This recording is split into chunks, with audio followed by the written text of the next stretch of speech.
Morning बच्चों, मैं ज्ञान भारती हिंदी हाई स्कूल से स्टैंडर्ड 9 सब्जेक्ट सोशल साइंस में आज आपको सेकंड नंबर का पार्ट पढ़ाने जा रही हूँ। फर्स्ट पार्ट में हम लोग सर्वोच्च अदालत के बारे में जान चुके थे, तो आज हम हाई कोर्ट अर्थात उच्च अदालत के बारे में जानेंगे। तो आइए हम जानकारी लेते हैं इसकी। सबसे पहले जानेंगे नजीरी अदालत अर्थात कोर्ट ऑफ रिकॉर्ड्स। नजीरी अदालत अर्थात क्या होता है कि ये एक ऐसी अदालत होती है जिसके जो रिकॉर्ड्स होते हैं ना, अथवा जो भी सबूत होते हैं, वो सभी एक उसका रूप जो है वो महत्व रखते हैं। जब इन प्रमाणों को प्रस्तुत किया जाता है, यानी किसी के सामने जब इसे प्रस्तुत किया जाता है, तब इसकी जो वैधानिकता है उसके समक्ष कोई भी विरोध नहीं कर सकता। सर्वोच्च न्यायालय द्वारा दिए गए जो स्थायी दस्तावेज माने जाते हैं वो सर्वमान्य होते हैं। उसका उपयोग अधीनस्थ न्यायालयों के मुकदमों के निर्णय के समय में संदर्भ के रूप में किया जाता है। इसकी जो अवगणना और तिरस्कार करने वाले जो होता है उसे सजा का पात्र होता है। अर्थात कह सकते हैं कि नजरी अदालत अर्थात यहाँ पर जो भी रिकॉर्ड्स होते हैं वो रिकॉर्ड्स काफ़ी महत्व रखते हैं। इन रिकॉर्ड्सों को जब भी प्रस्तुत किया जाता है तो इसके समक्ष कोई भी विरोध नहीं कर सकता है। और सर्वोच्च न्यायालय द्वारा दिए गए जो दस्तावेज होते हैं अथवा जो निर्णय दिया जाता है वो दस्तावेज के स्वरूप में माना जाता है, जो सर्वमान्य यानी सबसे ऊंचा माना जाएगा। और इसकी कोई भी अवगणना या तिरस्कार उसका नहीं कर सकता। अगर जो उसका तिरस्कार करता है या उसकी अवगणना करता है तो वो सजा का पात्र होता है। आइए हम जानेंगे उच्च अदालत के बारे में अर्थात हाई कोर्ट। तो भारत में संलग्न सुग्रंथित और एकत्रित पिरामिड आकार की एक न्यायपालिका की व्यवस्था के बीच में एक कड़ी रूप महत्वपूर्ण न्यायालय राज्य का उच्च न्यायालय है, जो राज्य के विस्तारों में सर्वोपरि है। इसके प्रत्येक इकाई राज्य में एक उच्च न्यायालय की व्यवस्था का उल्लेख संविधान में किया गया है, जो 2 या 2 से अधिक राज्यों के लिए सामान्य उच्च न्यायालय की रचना करने के लिए सत्ता राष्ट्रपति के पास होती है। तो ये हमें याद रखना है उच्च अदालत के लिए कि इकाई राज्य में एक उच्च न्यायालय की जो व्यवस्था है उसका अलग संविधान में किया गया है कि 2 अथवा 2 से अधिक राज्य के लिए एक मान उच्च न्यायालय की रचना करने की जो सत्ता है वो राष्ट्रपति के पास होती है। सर्वप्रथम 1862 में ब्रिटिश शासन में बम्बई, कोलकाता और चेन्नई ये 3 प्रदेशों में उच्च न्यायालय की स्थापना की गई थी। भारत में आज भी पंजाब, हरियाणा तथा चंडीगढ़ के राज्यों के बीच में ही एक उच्च न्यायालय है। इसी प्रकार से असम और उच्च न्यायालय के कार्य क्षेत्र के असम उपरांत मणिपुर, मेघालय, नागालैंड, त्रिपुरा, मिजोरम और अरुणाचल तक फैला हुआ है। इसकी रचना के बारे में जानेंगे। तो उच्च न्यायालय के मुख्य न्यायाधीश की जो नियुक्ति है वो राष्ट्रपति सर्वोच्च न्यायालय के मुख्य न्यायाधीश तथा संबंधित राज्य के राज्यपाल के विचार विमर्श से करता है। तो ये भी आपको याद रखना है कि न्यायपालिका वो अदालत में यानी जो हाई कोर्ट के अंदर उच्च न्यायालय होता है उसकी नियुक्ति किस प्रकार की जाती है।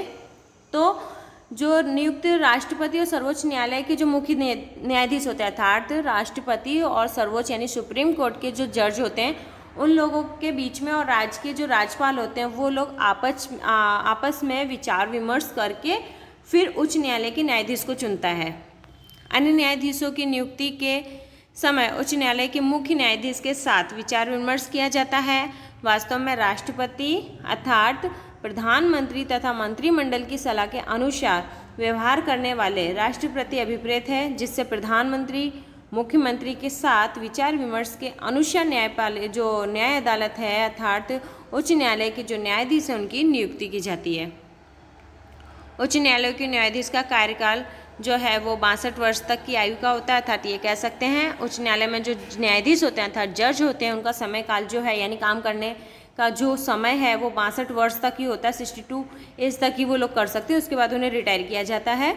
वह राष्ट्रपति को अपना त्यागपत्र दे सकता है। उच्च न्यायालय के किसी भी न्यायाधीश को अनुशासनहीनता अथवा भ्रष्टाचार तथा अकार्यक्षमता के कारण राष्ट्रपति संवैधानिक व्यवस्थाओं के अनुसार संसद में महाभियोग की कार्यवाही पूर्ण करने तथा आरोप सिद्ध करने पर पद से हटाया जा सकता है। तो अर्थात ये कह सकते हैं अगर वो न्यायाधीश किसी प्रकार के अनुशासनहीनता करता है अथवा अनुशासन का पालन नहीं करता है अर्थात वो भ्रष्टाचार करता है या उसकी जो कार्य क्षमता है उसमें वो असफल रहता है, तो इस प्रकार का संसद में महाभियोग की कार्रवाई की जाती है और उसमें आरोप सिद्ध करके उसे उस पद से हटाया जा सकता है। उच्च न्यायालय के न्यायाधीश का किसी भी राज्य में स्थानांतरण किया जा सकता है। सभी उच्च न्यायालय में न्यायाधीशों की संख्या जो है वो एक समान नहीं होती है। सभी जो भी मतलब अलग अलग राज्यों में जो उच्च न्यायालय होते हैं, हाई कोर्ट, वहाँ सभी की जज की संख्या एक समान नहीं होती, हर जगह अलग अलग बताई गई है। राष्ट्रपति को आवश्यक लगे तो ऐसे मामलों की संख्या तथा कामकाज के जो बोझ को ध्यान में रखते हुए वो 2 वर्ष के लिए एड हॉक के आधार पर वो न्याय अदालत के अतिरिक्त कार्यवाही न्यायाधीशों की नियुक्ति भी कर सकता है।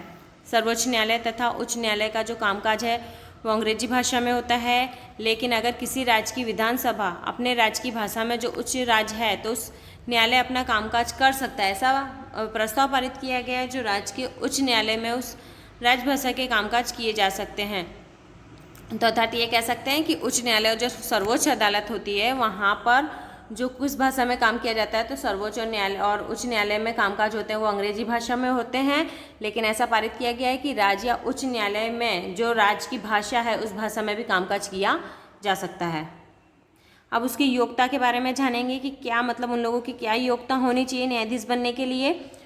तो सबसे पहले तो वो प्रावधानों के अनुसार उच्च न्यायालय के न्यायाधीश के लिए वो भारत का नागरिक होना चाहिए। तो जो सर्वोच्च अदालत में तो स्वयं वही है कि सबसे पहले तो भारत का नागरिक होना चाहिए। दूसरा, भारत के राज्य में स्थित किसी भी निचली अदालत में कम से कम 10 वर्ष तक न्यायाधीश के रूप में उसने काम करने का उसे अनुभव होना चाहिए।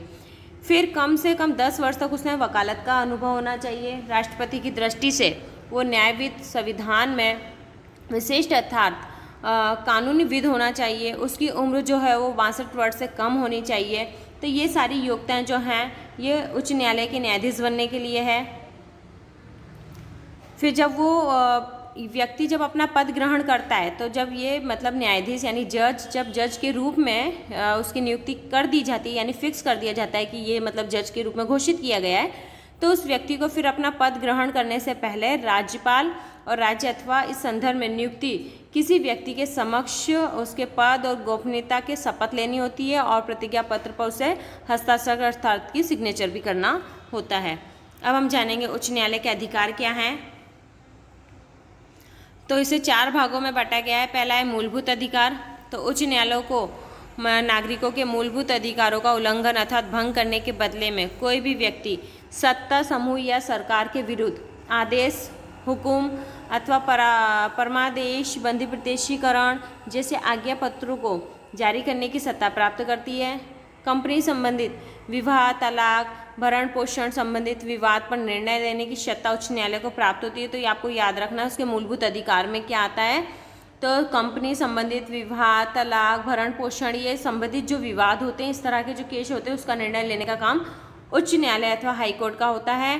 फिर न्यायालय का अपमान, जमीन महसूल करना, उसको वसूल करना, संबंधित विवाद, जमीन संपादन, मुआवजा संबंधित मुकदमे की सुनवाई भी उच्च न्यायालय ही करता है।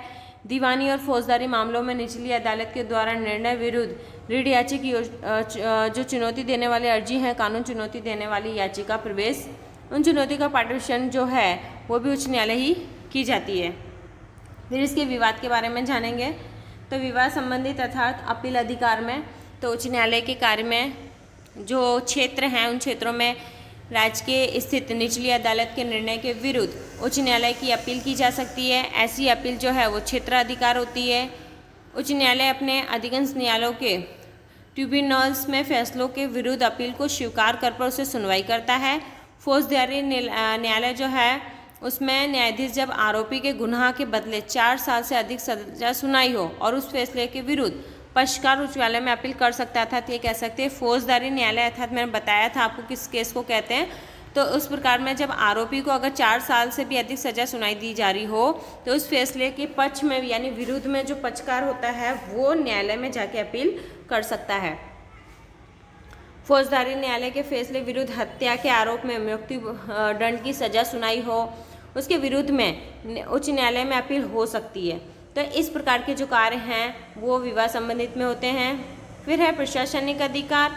तो प्रत्येक उच्च न्यायालय को जिस राज्य या प्रदेश में उसका अधिकार होता है उस प्रदेश की सभी न्यायपालिका जो न्यायालय हैं वहाँ पर देख रेख करने की तथा कार्यवाही या नियम करवाने की जो सत्ता है वो यहाँ प्राप्त होती है। उच्च न्यायालय आवश्यक पड़ने पर ऐसे न्यायालय के पास से केस पेपर्स, आवश्यक जो कागजात हैं वो मंगवा कर केस चलाने की सत्ता भी उच्च न्यायालय के पास होती है। न्यायालयों के व्यवहार और कानून का जो नियमन है उसके करने के लिए सामान्य नियमों का निर्माण कर सकता है वो। फिर किसी भी प्रकार के विविध जो फीस है, फीस का मापदंड या नमूना निश्चित कर सकता है। विविध प्रावधान संविधान के साथ वो सुसंगत होने चाहिए। न्यायालय का उसका हिसाब किताब, उसका विवरण किस प्रकार करना है, वो सारी सत्ताएं, जो संबंधित सत्ताएं हैं, वो सारी मार्गदर्शन देने का कार्य भी उच्च न्यायालय ही देता है। उच्च न्यायालय नजीरी अदालत अर्थात कोर्ट ऑफ रिकॉर्ड्स का स्थान रखता है, अर्थात कह सकते हैं वो यहाँ पर कोर्ट ऑफ रिकॉर्ड्स का स्थान बताया गया। जो अभी हाल हमने पढ़ा कि उसमें किस प्रकार से रिकॉर्ड्स महत्व रखते हैं, उसको किस प्रकार से प्रस्तुत किया जाता है। उच्च न्यायालय स्वयं दिए गए फैसले निर्णय के योग व्यवस्थित स्वरूप में संग्रहित करके उसे प्रशासनिक करने का कार्य करता है। ये फैसले या निर्णय अधीनस्थ न्यायालयों के लिए अंतिम गिने जाते हैं तथा भविष्य में अन्य मुकदमों में निर्णय लेने के मार्गदर्शन बनते हैं। वकील किसी मुकदमे में या पक्ष में विरुद्ध के दलीलों में फैसलों का निर्णय को संबंध के रूप में उपयोग करता है, अर्थात ऐसा कह सकते हैं कि ऐसी अदालतों को अपने तिरस्कार के बदले में सजा देने की सत्ता भी उसे प्राप्त होती है। गुजरात का जो उच्च न्यायालय है वो सरखेज गांधीनगर हाईवे 16 अहमदाबाद में स्थित है। फिर हम देखेंगे निचले न्यायालय जिसे हम अधीनस्थ कहते हैं। राज्यों की उच्च न्यायालयों की देखरेख नियम अंतर्गत अधिकांश जिला तालुका न्यायालय, फिर फास्ट ट्रैक कोर्ट, कोटा न्यायालय, ट्रिब्यूनल, अनेक विशेष न्यायालय हैं। प्रत्येक राज्य को प्रशासनिक इकाई जिला में विभाजित किया गया है, जिसमें दीवानी, फौजदारी तथा महसूली न्यायालय का समावेश किया जाता है, जिसमें हम जानेंगे जिला न्यायाधीश के बारे में। तो किसी भी राज्य में जिला न्यायाधीश के रूप में व्यक्ति की नियुक्ति अथवा उसकी जगह पर नियुक्त अथवा पदोन्नति पर उस राज्य के संबंधित अधिकार रखने वाले उच्च न्यायालय के साथ विचार विमर्श करके उस राज्य का राज्यपाल करता है। तथा ये कह सकते हैं कि किसी भी राज्य का जो न्यायाधीश है उसके रूप में व्यक्ति की नियुक्ति करना, जगह पर उसकी पदोन्नति यानी राज्य के संबंध में अधिकार रखने वाला उच्च न्यायालय के साथ में यानी हाई कोर्ट के साथ में वो विचार विमर्श कर सकता है। उस राज्य का वो राज्यपाल करता है। उसकी योग्यता बताई जाएगी, तो उसकी योग्यता में बताना है कि न्यायाधीश के रूप में नियुक्त के लिए व्यक्ति जो भारत का नागरिक होना चाहिए, कम से कम 7 वर्ष तक वो वकालत करनी चाहिए। ये आपको क्वेश्चन एग्जाम में पूछा जाता है जिला न्यायाधीश की योग्यता के बारे में, तो आपको ये यहाँ से याद रखना है कि सबसे पहले वो भारत का नागरिक होना चाहिए, कम से कम 7 वर्ष तक वकालत का अनुभव होना चाहिए, केंद्र सरकार या राज्य सरकार के न्याय विभाग में अधिकारी के रूप में वो सेवा समावेश योग्यता अंतर्गत किया जा सकता है। फिर इसके अलावा आपको बताना उच्च न्यायालय और राज्य लोक सेवा आयोग के विचार विमर्श करके संवैधानिक नियमों का वो अंतर्गत करता है। तो ये उसकी योग्यताएं बतानी है आपको।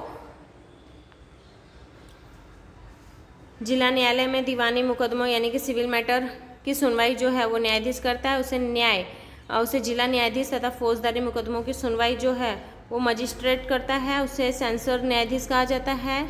जिला न्यायाधीश अपनी अधीनस्थ न्यायालयों में फैसलों के विरुद्ध में की गई जो अर्जियों हैं उसकी सुनवाई करता है। इसके अलावा न्यायालय में 1 लाख रुपए तक के दावे सरकार द्वारा सरकार के विरुद्ध मुकदमा चलाने की उसे सत्ता होती है। इस मुकदमे में जैसे कि मुकदमे के अलावा विवाह है, तलाक है, भरण पोषण है, जमीन संपाद है, मुआवजा संबंधित दावा आदि मुकदमा की सुनवाई की सत्ता भी ये जिला अदालत रखता है। फौजदारी न्यायालय में देखा जाए तो यहाँ पर जो मजिस्ट्रेट है, सेकंड क्लास जुडिशियल मजिस्ट्रेशन अदालत है, ये सारी जो यहाँ पर कोर्ट बताई गई हैं, जहाँ न्यायाधीशों में 3 वर्ष तक कैद से लेकर 10 वर्ष तक की कैद की सज़ा यहाँ होती है तथा यहाँ 5,000 रुपये उससे अधिक रकम का दंड दिया जा सकता है। हत्या के केस में मृत्युदंड, फांसी या जीवन कारावास जैसी सज़ा देने की सत्ता भी जिला अदालत को प्राप्त होती है।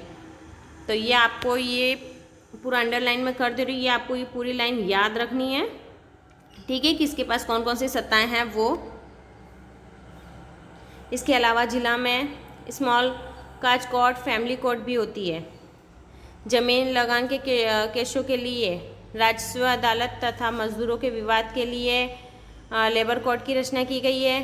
अब यहाँ पर देखो आपको ये जो पैराग्राफ दिया है, इस पैराग्राफ में आपको ऐसे क्वेश्चन पूछे जाएंगे जो आपको MCQ में आ सकते हैं, खाली जगह में आ सकते हैं, ठीक है। फिर सही गलत में क्वेश्चन पूछ सकता है, एक एक वाक्य वाले। ये क्वेश्चन यहाँ आपको आएंगे इस तरह के कि यहाँ पर जो फैमिली कोर्ट और स्मॉल कोर्ट होती है, जिसमें से आपको बताएंगे कि मजदूरों के लिए लेबर कोर्ट की रचना की गई है, और वाहन अकस्मात मुआवजा, ट्रिब्यूनल शिक्षक अध्यापकों की नौकरी का अधिकार और हितों की सुरक्षा के लिए गुजरात शैक्षणिक संस्था ट्रिब्यूनल और ग्राहकों के लिए ग्राहक तकरार निवारण फॉर्म, इस तरह के न्यायालय जो हैं वो भूमिका निभाते हैं। ठीक है, तो आपको ये यहाँ याद रखना है। इसके उपरांत गुजरात राज्य के प्रत्येक जिले में अनेक केसों के त्वरित समाधान और आवेदन को शीघ्र न्याय प्राप्त हो, उस उद्देश्य से फास्ट ट्रैक कोर्ट की व्यवस्था भी की गई है। पोटा के केसों को चलाने के लिए गुजरात पोटा न्यायालय की रचना की गई है। इन सभी न्यायालय में न्यायालयिक कार्यों का विकेंद्रीकरण करके एक सूत्र आधार पर स्वतंत्र निष्पक्ष रहते हुए तटस्थ तथा न्यायिक कार्य द्वारा जनता को ध्यान आकर्षित करता है, जहां जनता जागृत होकर आज भी उसका लाभ उठा रही है। तो आपको ये वाला पैराग्राफ याद रखना है। ओके, आगे हम जानेंगे लोक अदालत के बारे में। तो लोक अदालत यानी गरीब समाज के पिछड़े तथा शोषित वर्गों के त्वरित एवं सस्ता न्याय मिले तथा न्याय प्रक्रिया में होने वाले विलंब को दूर करने के उद्देश्य से गुजरात तथा उसके द्वारा सर्वप्रथम राज्य में लोक अदालत की रचना की गई है। इस अदालत के संबंध में कानूनी सेवा सत्ता मंडल अहमदाबाद के उपरांत जो मुक्त कानूनी सहायता एवं मार्गदर्शन केंद्र के रूप में कार्य करता है। यहाँ दिन अवकाश के दिन या रविवार को भी पचका सहमति जिला और तालुका केंद्र पर लोक अदालत का आयोजन किया जाता है। लोक अदालत के मुख्य रूप से मोटर वाहन दुर्घटना एवं मुआवजा, तलाक, भरण पोषण, सामान्य लेनदारी, व्यक्तिगत शिकायतें, पुलिस शिकायतें आदि प्रस्तुत की जाती हैं। अदालतों में वकीलों, सामाजिक कार्यकर्ताओं, प्रतिनिष्ठ नागरिकों, उद्योगपतियों, पुलिस अधिकारियों, बीमा कंपनियों के अधिकारियों के अलावा न्यायाधीश का न्यायिक कर्मचारी होते हैं। यहाँ पे पक्षकारों के बीच में उन्हें संतोष प्राप्त हो, इस तरह की स्थायी शांति और सुलह के द्वारा यहाँ पे समाधान किया जाता है, जिसमें किसी भी पक्षकार की हार या जीत नहीं होती है। लोक अदालत में धन और समय की भी बचत होती है। वर्षों से रुके हुए विलंब केसों के त्वरित यहाँ पर समाधान किया जाता है। लोक अदालत का जो निर्णय है वो कानूनी समर्थन प्राप्त होता है और इसी से लोक अदालत आज भी लोगों को आकर्षित का केंद्र बनी है। लास्ट हमारा न्यायपालिका स्वतंत्रता। तो यहाँ भारत संविधान में नागरिक के मूलभूत अधिकार की सुरक्षा एवं सामाजिक, आर्थिक और राजनीतिक समानताएं न्याय स्थापित करने का जो कार्य है वो न्यायपालिका को सौंपा गया है, जो विधायिका तथा कार्यपालिका के स्वतंत्र, तटस्थ और रहकर तथा निर्भीक ढंग से करना सुनिश्चित किया गया है।